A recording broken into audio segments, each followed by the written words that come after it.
Welcome, everybody. Episode 35 of the latest.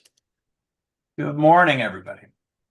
I feel like there's been some new stuff this week, primarily around agents. And then, of course, I'll probably talk a little bit about, about this prompt cowboy we talked about yesterday on the AI catch up. I like that one. That was cool to see. That was good. It was good, right? Yeah, I'm sure there's other tools like that, and I really got to start using Camille's tool more. That right-click prompt and start saving those and work, I think, more efficiently. But yeah. Anyway, just automation, right? You know what I think is the latest, David? I think because we talked like 3 minutes ago, we talked about what we're going to talk about, but I'm just thinking this right now. Yeah, I think the latest is that AI software has taken root. I think that more people have accepted it. I remember the late 90s when the internet had not taken root. When some people were on it, they're making money, they're changing lives, they're exchanging information and existing in that space. And then there were other people that completely dismissed it as a fad or peripheral. I get the sense that this summer, maybe this fall, that AI software has moved into that like semi-permanent to permanent space of like text messaging and emails. I've probably said this 20 times in our 35 episodes, or at least on 20 episodes, that this is like the advent of SMS messaging or email. It seems like adoption is growing um, because so much news is happening and so much business is happening around these softwares.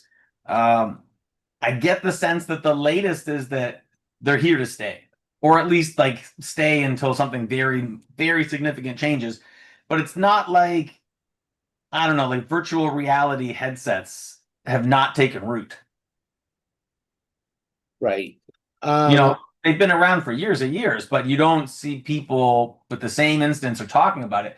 But I feel like that's taking root. And I want to show like a 10-second clip of something else I think that stands a chance. I don't know that it's going to be the case, but I think this stands a chance. Some of you may have seen this. This is not a political thing. This is just what it is, which is the Tesla robot. Did you see this? Do you know what the Tesla robot did? I did see some of it. So Yeah, show. yeah, so in Los Angeles, these robots serve popcorn. That's crazy.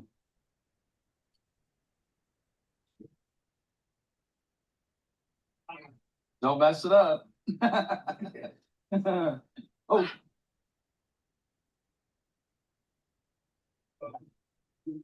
dude, that's some true talent right there. Look at him dumping that popcorn.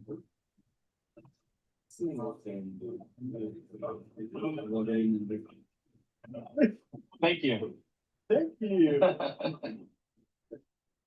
I mean, look at that. It's impressive to say the least. The speed wasn't masterful. It wasn't the fastest popcorn serve, but it just shows you that these robots aren't like future potential, they're present real. I've heard people say that some of these robots can retail for under $20,000, maybe for $16,000 US. However, what I've also heard is that the $16,000 version is more of a novelty, a very large novelty, and that in order to get the gestures and the motions and the trainable software, I think you have to reach up into about $60,000 or $70,000 US. But if you could get a 24 hours a day worker that works 365 days a year, that requires no bathroom break, no food, no pension, no benefits. I mean, you'd have to recharge it, but you get the idea. There's the ability for robots like this to absolutely change the world. Don't you think, David? Oh, you're on mute. You're on mute. Sorry, absolutely. I think we'll get into they'll come, right? I mean, at least still those are, price pervasive. Who knows if they break down or how, yeah, obviously you have to get them upgraded and things like that. But it is crazy it's right there. Maybe that's more like adoption of the Roomba or something, with that level of robot. Yeah.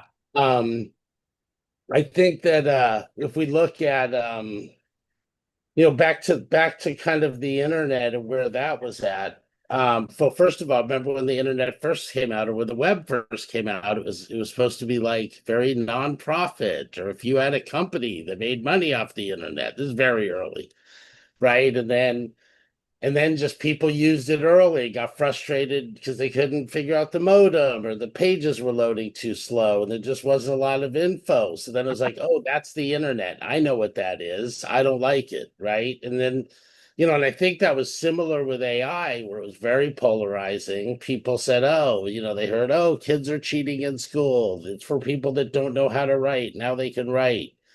But I agree with you, like that is changing quickly. You're right, entertainment, so many people, it's so polarizing there, but I kind of see people starting to move to the other side and understand how it can help enhance them as a human. We talked a lot about that at last week's summit we had on the future of AI and human collaboration, which was great. And the you and Brooks, your and Brooks session was great. We'll put that in the chat, the link to it. Right. But I think just setting up these agents and being able to start automating workflow is just next for people. Let's look. Normally, we don't touch on politics and pretty much all the groups and areas that we're in, but let's look at this because it's not political. It's just what's happening. So there's this American AI action plan. Have you seen much of this, David? A little bit. So I'm glad you're bringing it up because it all just happened.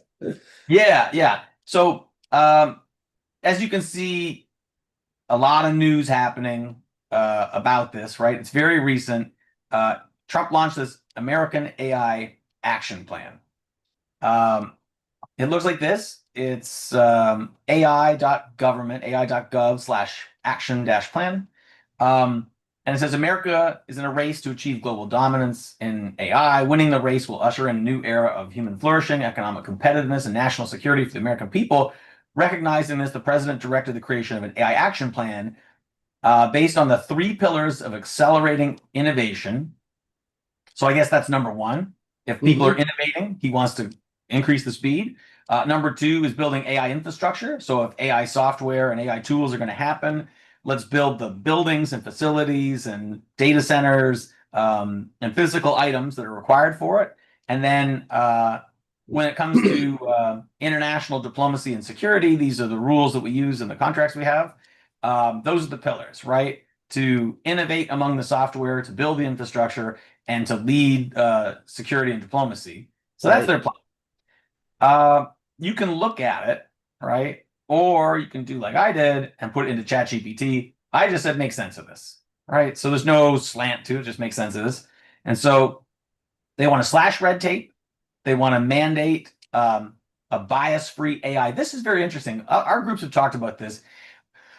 When you talk about artificial intelligence software, when it's trained on information that favors South Carolina or Seattle or Tacoma, Washington, all of a sudden Tacoma, Washington keeps coming up. You're like, why is everybody talking about Tacoma, Washington? The bias doesn't have to be an emotional bias. It can just be a geographic bias. It can be anything that came from the information. So when I read that, I don't think it's an intentional bias. I just think it means, was the information used to build these language models representative of the people by any category or any quality? It's like when you go to the library, the librarian has a bias for the books they've read, and they say, oh, I just read that book, you should look at it. It doesn't mean that the bias comes with some kind of emotional preference. It's just an information skew towards one kind of information. And so what they're mandating for is a bias-free AI. Now, inherent in those rules, someone will say, Brad, that's not true. It's very much about these biases. I'll say that's true perhaps on the way they announce it, but the intelligent application of bias-free AI just means that you get the information as if it knew everything, not the information as if it had a weighted amount between 1 or 2 options or more. So we want to accelerate the information, which means less red tape. Don't stop people from innovating, and make sure it's not biased, and then promote open source. When someone says open source, David, how do you describe that? Because not everybody knows what that means fully. Well, it's software they put out there that can be built on top of, where you can adopt these frameworks really for free, 'cause it's more of a community project, right? As an example, if you looked at the Perplexity Agent browser that they recently came up with, Comet, exactly, that's built on Chromium. So the main, so Chromium is the open source version of Google Chrome. So they do enable developers to build on top of it. So they give them kind of that base level source code that then they can build on top of, and everybody contributes to build it, kind of at the framework level. How convenient that I had that tab open with Perplexity's Comet. That's such a good convergence of what we're doing. I've not used the Comet browser yet, but let's go back to our action plan, then we'll pop over to Comet. Yeah, So the idea for this AI action plan nationally, this is the idea. We all know how much government plans happen versus how much they're talked about. So they're saying the idea is slash red tape, say by mandate, it's a bias-free AI, and then say, you know what, let's make it open source so that people can develop on top of these systems. Number two is to build American AI infrastructure. That means data centers and chips. So the data center is like a large building that houses large boxes, and those boxes contain computer chips with all the data embedded on it. And then the chips, a lot of them are manufactured in Taiwan and China, and those chips are what makes NVIDIA the world's most highly valued company, or one of them. If you boost them, the idea is that you're less likely to be at the mercy of tariffs, at the mercy of international politics, at the mercy of shipping, because sometimes weather changes shipping. So I don't know that that's a bad thing to have more, American-based data centers and chips for American users. So they're talking about the permits and the energy. I think energy will come up a lot. Whether or not it's truly an issue or it's just a problem to solve, those are two separate things. But I think one of the latest topics you can hear is energy will come up more and more and more. I know Elon was talking about batteries, because if there's a lot of robots, there'll be need for batteries. If there's a lot of electric cars, there'll be need for batteries. And batteries are a part of the energy spectrum. So they're trying to build American infrastructure, give funding for new facilities, and then farming in energy-hungry hardware. I don't quite know what that means off the cuff. Do you get? I don't know. That could mean a few different things. I'm just going to gloss past it, unless you know what that's referencing.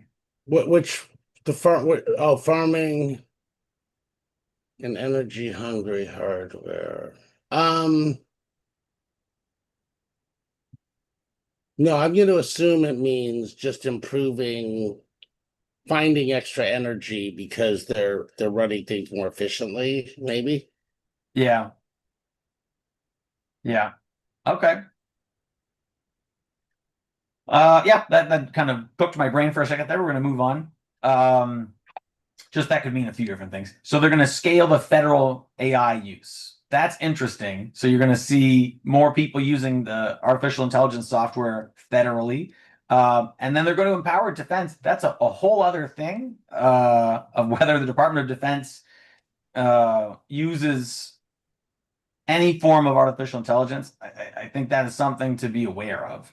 And finally, they're going to lead globally in diplomacy and security. This is the mandate. Whether this is going to happen is a different story. So they're trying to use American-made models, applications, and hardware and push them as exports.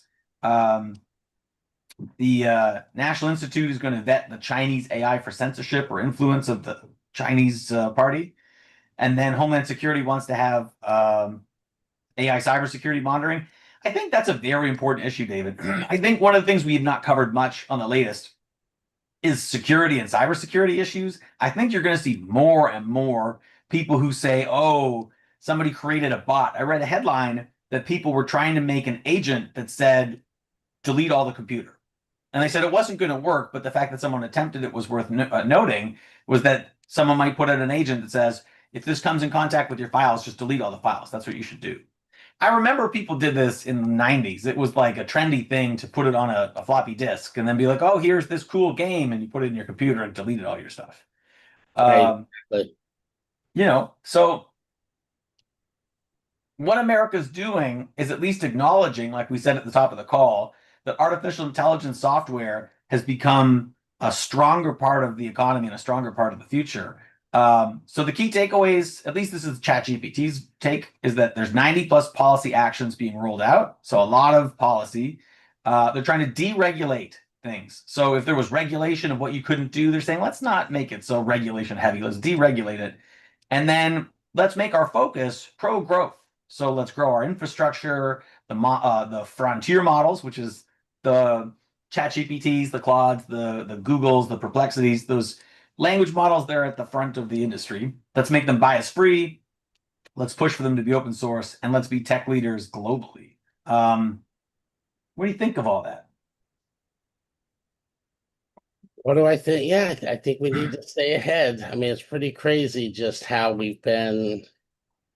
Yeah, I think, once the pandemic happened, the world became much smaller as we're all communicating through Zoom, right? Even for those of us that always work globally or connected with communities with people outside, I think that kind of brought a lot of people together. And now, and then, as OpenAI released ChatGPT and the whole AI kind of Gen AI tools were released, it's now it's a race for dominance, and it's going to be interesting to see what happens, right? I mean, so many great companies. Who was it? I think just if you look at some of the companies that you use, or some of the products we have, they're based in Sweden, they're based in, China, Hong Kong, right? Wherever they are, they're different places around the world. They're just driving innovation for all the humans. Let's go back to the Comet browser, and then you have to show it because I don't have it yet. Yeah. Well, maybe we run a similar prompt in both and then just see like what results we might get from each one. Could be interesting, right? So I know we spoke about starting the latest Substack, which I did. Gavin McGarry had a session last night just about how he's been using agents, I think, to drive his Substack. And right. So I think that this could be good. So how can we create automation? And then for any of our listeners that want to create their Substack, help them drive it or just share information, right? I think there's just a lot going on. I mean, AI's another thing, that clicked last night too, as you're speaking. AI is just affecting a lot of things, such as LinkedIn, all the social networks with just an abundance of content. YouTube announced recently that you'll not be paid for AI driven content, AI produced content. Right? Then you get into this whole thing. Okay, what is AI produced content, right? Is it just, okay, you created a movie with VO3 and now you want to put it on YouTube? Or did you use a spell checker that's driven by AI or Grammarly? That's right. I mean, there's just such a wide range when they make these statements, right? I think when the effort to create takes less time than the effort to watch, that's the difference. If I can make a 2-minute video in 10 seconds, then I can make 12 of them, and all of a sudden I've made 12 times what's possible to watch. I think that's the issue, is that content creators are out there making, or let me rephrase that. Content creators are competing with people using machine learning and AI software that aren't creating content. They're just making junk. I don't know. I'm sure there's a buzzword out there, but that buzzword might change. So I'll just call it junk right now, for that it's not thoughtful or meaningful. And yet, what's the difference between someone who photocopied their flyer and put it out on 100 telephone poles? Right? Right. There used to be the homemade poster. This Saturday, big party, 10 o'clock, $10. Exactly. And then someone said, let's just go photocopy it and put them up. So it's interesting to see all these business models adjust because, clearly YouTube was paying people I saw what you said, Gavin's post about someone who cracked the algorithm on TikTok, and they used automation posts. They said they made anonymous accounts. They found out which A/B testing, which video A or B was working with people, and they pushed it through the system. I think you can't stop that. I think that's going to happen. I think that's just a byproduct of speedy technology. However, I think it's good that these systems push back, that YouTube or TikTok pushes back. The agent is brand new for a lot of people, David. It's so new, in fact, that I don't even have it yet because the rollout is not even. It's not like I know it's not a Canada America thing. I'm in Canada, you're in America, because I know some Canadians texted me last night and said, I got it. It's not just in America, and it's not just on the super expensive plan. And people sent screenshots. So I believe them. I believe it's real. I checked it 20 minutes ago. I didn't have it, but you checked it 20 minutes ago and you do have it. Can we show people what that looks like? Absolutely. So I will be showing this. I'm going to check right now just to see by hitting the slash key and seeing if it shows up. It doesn't show. Right. So just Yeah, there it is. I don't have that. Agent Mode. Now, and you only get so many. There's a little number that says you have like 400, I think. Oh, it is. Okay, right. So what tasks do I want to give it? I mean, I'm wondering if I could have it go through all of my chats and put everything having to do with a certain topic in a certain project folder. Oh no, but it caps out, so you couldn't do that. Okay, well, I'm going to say the task will be to create a workflow for the latest a Substack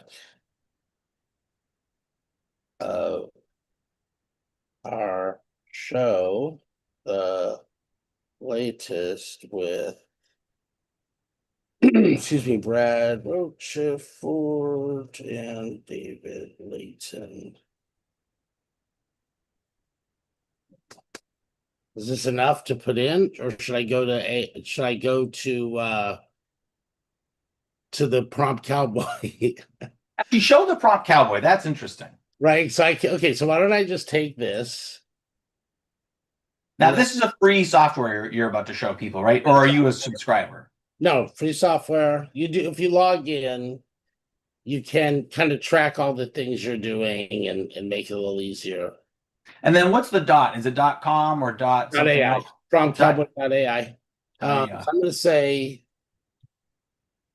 I'll say, please use the new agent. Right. I'll just put that at the beginning since it won't know. Yeah. Right. Maybe you want to say ChatGPT agent. Yeah, exactly. Perfect. Yeah. That was a great tip we learned yesterday, to tell the tool, hey, I'm about to use Claude or Gemini or Napkin or Gamma. Right. And or VO3. VO3 was the one we used yesterday. Exactly. Right. I should just say, hi, VO3, hi, this. So then it kind of gets it. So anyway, what this is, everybody, since we are lazy humans, right? Is that what they're saying, Brad? I don't know. I think. But it's just very easy to dumb us down even more, that we can put our prompts in something like Prompt Cowboy. And right, so I put this simple prompt in, you'll see what happens. Please use the new ChatGPT agent. The task will be to create a workflow for a Substack of our show, the latest, with Brad Rochefort and David Leighton. Maybe give that some quotes so they know that's the full name of the show, and we're off. Right. So the prompt Cowboy is going to improve the prompt, and then we're going to take it back to ChatGPT Agent, because Agent gives you, I think, 400 tries a month. That makes sense. I think so. I mean, it's like 10 or 12 a day. That's a lot. It's like one every hour all month. Like when you think about your work day, it's given you like 2 agent tasks an hour for a 40-hour work week. That's a lot. Totally. And just as you're saying that, I'm like, I'm going to ask my ChatGPT what's the most effective way to use my 12 a day based on all the current workflow I've been doing. Even though Yeah. it may not know what I've been doing with other LLMs, but I think that would be helpful. Anyway, situation, you're a digital content strategist working with the podcast The Latest with Brad Rochefort and David Leighton. The show needs to expand its reach through Substack newsletter to engage with listeners between episode and attract new audience members. Task, create a comprehensive Substack workflow for that includes content planning, creation processes, publishing schedule, audience growth strategies, a metric for efficient Substack strategy that extends the podcast brand, provides value to listeners, grows the audience base, and creates an additional revenue stream while maintaining the show's voice and quality. Right. And then there's bullet points on what to do.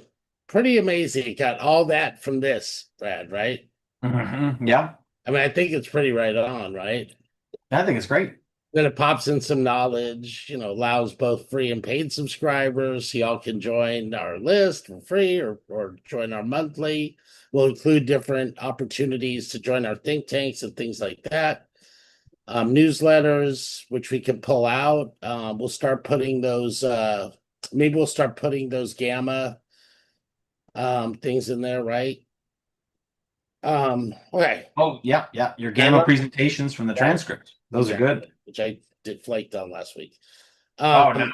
Yeah, it was anyway. I realized over the weekend that I'm just like, it's too late.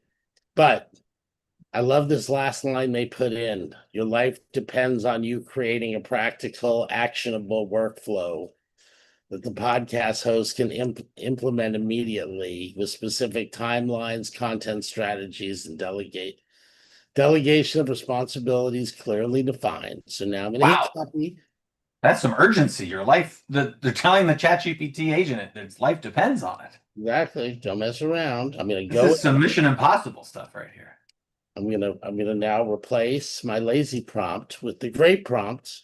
Yeah. I mean, it's probably fine to leave those in, Brad. What do you think? Yeah, I think it reads it as markdown language. Okay. And here we go. So I've never seen this happen, so I'm curious now what's going to happen. It looks like there's a sources button in the chat window. Even if we don't interrupt it by hitting the stop button, what happens? What happens if we click that sources button? Oh, yeah. Oh, interesting. Right. And here's where you can connect, like we talked about earlier.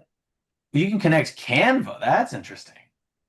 Oh, yeah. Well, I think that was through like a GPT, right? So that had been done earlier. I just like the idea that I could create a presentation in Canva and connect agent mode and maybe say, hey, I wonder if it could update your Canva. Right. Interesting. So let's look at what's going on here. I'm opening this, I'm opening that. It kind of walks you through and lets you know. It's reading about how to use Substack most effectively. 10 must-use features of Substack. I mean, it's really educating itself, Brad. This is amazing. This feels similar to Manus. Right. But most people don't have a Manus subscription. They have a chat subscription. Or I would think much of our audience is familiar with chat over Manus. Correct. Yeah, right. I mean, I think just most people. I mean, ChatGPT, ChatGPT it, just like Google it, right? I mean, that was the genius with Google, right? Yahoo was there way before and all the other search engines. Yeah. But Google it became, the Kleenex of the search engines. Yeah, I've heard people try to say they're going to Bing it, and my radar always peaks. I go, "You use Bing? Okay." Exactly. It's a shill, Microsoft shill. They cover their work pin on their lapel and say, "Oh, just a regular citizen here." I'm kidding. So This takes some time, which I think is good. Like you're saying, it's the agent is collecting information from where we sent it to, which is Substack, the website. It's reading a deep amount of data. Right. And I think this is cool, Brad, how it really shows you what it's doing. You could watch, you could really watch it and learn, unlike, some of the deep Wow. research where just kind of goes through, right? I'll reopen the site as requested. I'll do this, I'll do that. Look at this. It went to my website. I also saw it went to our actual YouTube URLs. Right. That's interesting. Right. So it's probably, I would imagine it's pulling from any memory it has. Okay, it looks like it may have stopped. Oh, it's Checking checking the podcast podcast schedule. schedule. So let's see if it just noted. Have we even published that, Brad? Maybe we should start publishing it. Creating a detailed newsletter. Wow. I think the lesson to learn here is the value of putting on the internet information that you want the internet to know about you. Right.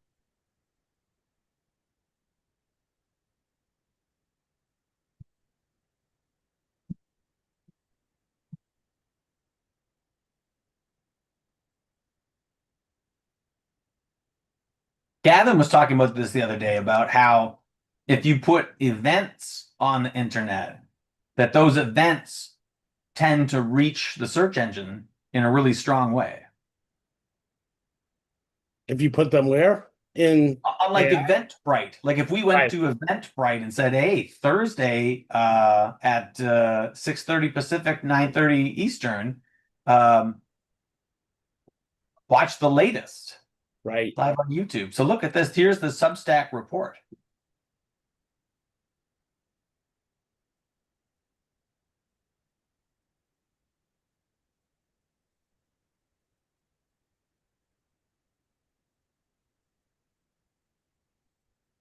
Oh, that's interesting. Only 36% off for paid subscriptions.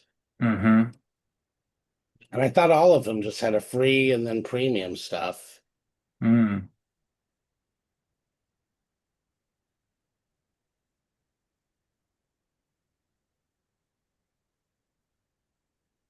So it offers a strategy guide here Right. I like this. that's custom to what the internet knows about our context here, which is yourself and myself and our show. Right.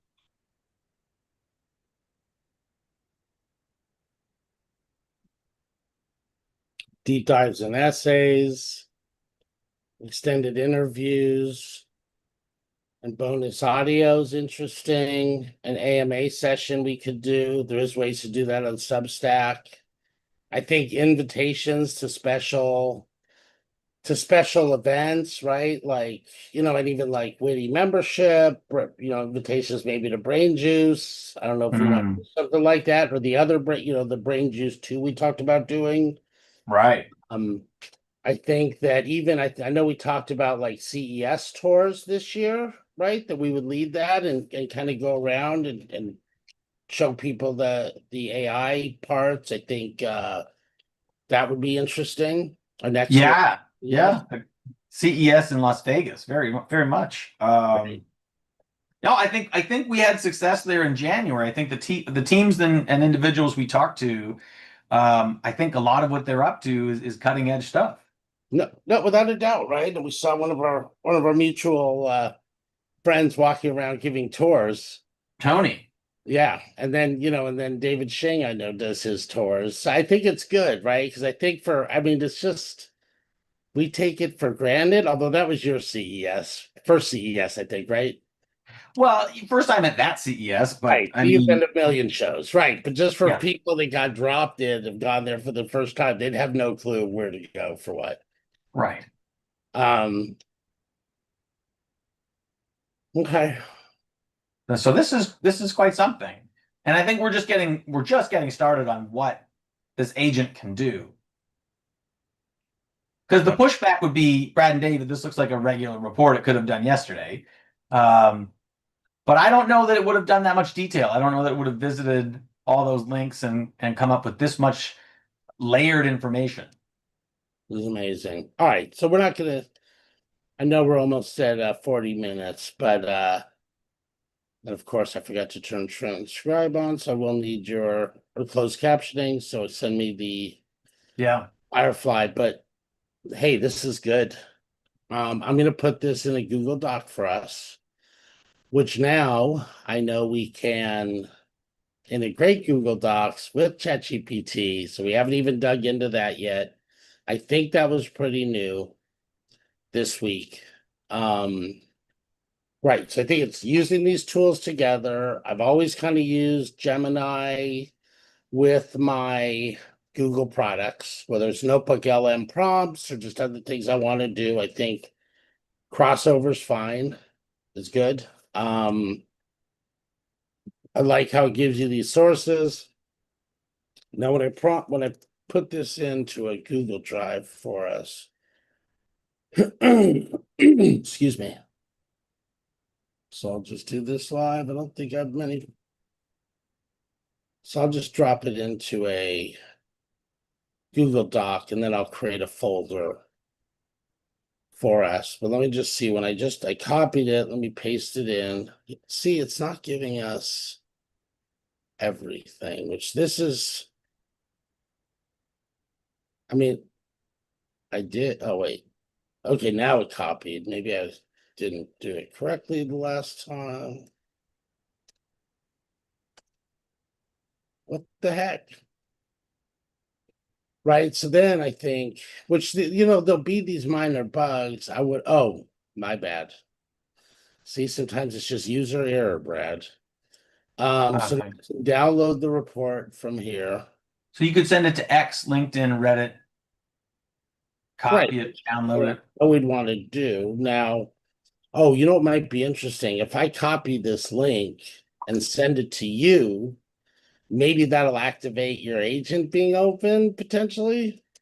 Interesting. Right? I Maybe. mean, it's maybe, wishful thinking, but who knows? I'll try it right now. Anyway, Right now I'm just reading the report. It's not an interactive report. I got you. It's just like a static page. Still, though, that's the latest. There are these new tools to explore. There's the belief with the American government making a press to add to the infrastructure, to add to the innovation, and to add to the international diplomacy and export of AI software. There's the belief that AI has fully entrenched, that AI intelligent or machine learning intelligent robots are going to be serving popcorn, that they're going to be proliferant, they're going to be places, they're going to be doing things, even if they're small tasks. The latest is, I think, a turn towards more machine, more automation, more robot. And my prediction, David, is that there will be an equal pushback to more organic, green, face-to-face, environmental, in-person, human-to-human. I think you're going to see people make greater efforts to connect with each other in person rather than just watch, junk YouTube videos made by a robot. It's just something to be aware of, that the future is changing, and yet that's always the future. The future is always change. Right. Yes, a lot of talk about that last night, how just physical events are going to come back more, which, a lot of the big Zoom events we have with breakout rooms and everything else, and I kind of consider those physical events, right? I mean, they're obviously different because we're not in the same room as other humans, but, we're in some rooms, we got people from all around the world in. That's not possible unless you're at a big show like a CES, right? So I think that, yeah, I just think it'll be changing. But I agree, it's gonna be pushing people to get together human to human, no matter how they're doing it. Mm-hmm. Yep. I think for both of my recording softwares, I maxed out the minutes on both. I think I'm on so many meetings, I've maxed out my recorders. I just had to upgrade my recorder because I hit the limit. So Wow. maybe we'll have to use the YouTube transcript, David. Yeah, of course, no problem. We'll get it on there. Yeah, I think that adds it. I gotta keep remembering to turn on WhatsApp. I mean, to turn on WhatsApp, to turn on the closed captioning for it. And Yeah. now on my main computer, I don't have the brain juice. I don't have WhatsApp on that. So I, Yep. so I was gonna, but then I went to my laptop. Now I'm gonna share the event in the brain juice. I'm gonna share this in the brain juice WhatsApp community. So That's great. Yeah, there's so many touch points these days between LinkedIn, WhatsApp groups, Facebook, Instagram, X, Twitter, and more. Oh, look at that. There's my phone notification. Episode 35 of the latest. It's always a joy to bring the latest to everybody. I know people watch, I know people comment, I know people like it. I think it's a good exercise for you and for me to learn and to talk about the latest, whether it's the Comet browser from Perplexity. I know people like Michael Nossing are saying to really, really pay attention to the fine print of the agreement, that maybe some things like that are letting you share. They're letting you, David. They're letting you. I'll let you share. They're sharing with whichever software every click, every screen that's open on your whole computer. And I don't know that's the truth, but this is what I heard, was that there's the chance that any other thing open on your computer, if you're using a Perplexity Comet browser, which I want to try, but I'm not sure yet. What I heard was if you had, let's say, your bank information open, it would at least have awareness of it. Whether it was legally allowed to keep that or do something with it, totally different story. I'm sure the Perplexity people would say, oh, no, no, no, no. But I want to be cautious for the latest listening audience that you should be very, very, very aware of what else you have open on your computer if you're going to open up an agentic browser. Not just what you do through the browser, but what else your machine is doing might be visible to these tools. And whether or not you believe that it's benign is your choice. I'm just making you aware of what I heard. And I think that's the latest. right. And just I'll add to that, Brad, for my closing, nothing is free. Using Prompt Cowboy, it's free. No, they're using your data to do something. Some of it could be all just good in training a model or something. Yeah. Some maybe things we don't want to have. So anyway, that's the latest. Looking forward to next week. We're going to do a LinkedIn episode, right? At some point, I think we talked about. Yeah. I don't know if that was on the AI catch up. That's every Tuesday at 10 a.m.